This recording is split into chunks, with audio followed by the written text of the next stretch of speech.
Hello guys, welcome to my another blog. ভিডিওর intro দেখেই হয়তো বুঝতে পেরেছেন এটা কিসের ভিডিও। আজকে আমরা যাচ্ছি একটি বিয়ের অনুষ্ঠানে। বিয়ের অনুষ্ঠানে নয়, বলো আমরা যাচ্ছি বরযাত্রী হয়ে। হ্যাঁ, বরযাত্রী হয়ে যাচ্ছি, কারণ আজকে আমার আপন ফুফাতো ভাইয়ের বিয়ে। সে ভেবেছিল একাই যাবে, সুন্দর সুন্দর মেয়ে দেখবে, কিন্তু তার হলো কোথায়, সাথে তো আমিও গিয়েছিলাম। তুমি সাথে গিয়েছিলে জন্যই হয়তো রাস্তার এই অবস্থা। এটাই হলো আমাদের বরের গাড়ি। এই গ্রামের রাস্তা যে এত পরিমাণে খারাপ ছিল সেটা না আসলে হয়তোবা জানতেই পারতাম না। গাড়িওয়ালা ভাবতেছিল সে পাহাড় থেকে এখন মাটিতে নামলো। যাই হোক, ভাঙা রাস্তা শেষ করে অবশেষ আমরা কনের বাড়িতে এসে পৌঁছালাম। কিন্তু গ্রামে এখনো বরের গাড়ি বাঁশ দিয়ে আটকানোর রীতি এখনো চালু আছে। এটা দেখে বেশ ভালো লাগলো। কিন্তু আমি তো ভেবেছিলাম হয়তোবা বরের গাড়িতে ডাকাত পড়লো। ও মা, এখন দেখি একই কাণ্ড।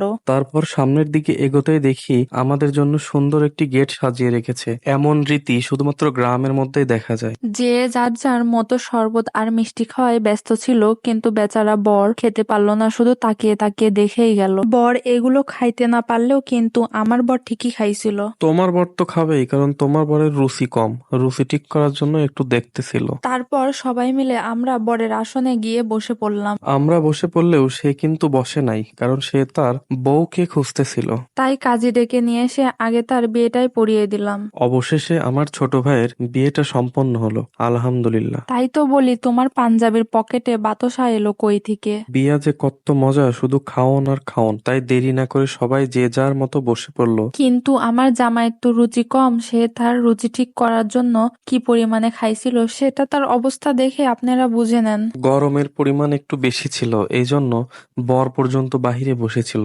বুঝো নাই ব্যাপারটা?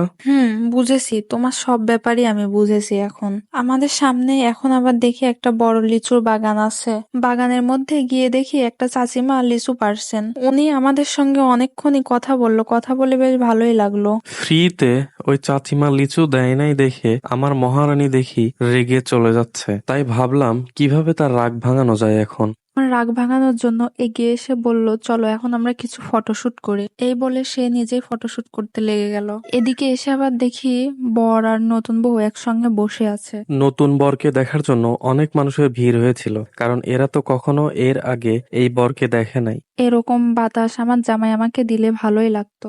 বাবা মার সে আদরের মেয়েটাও এখন অনেক বড় হয়ে গেছে, তাকে এখন বিদায় দেওয়ার পালা, শেষ মুহূর্ত। যাই হোক, বিদায়ের সময় বউয়ের চোখে এক ফোঁটাও পানি ছিল না। বউ হয়তোবা অনেক স্ট্রং।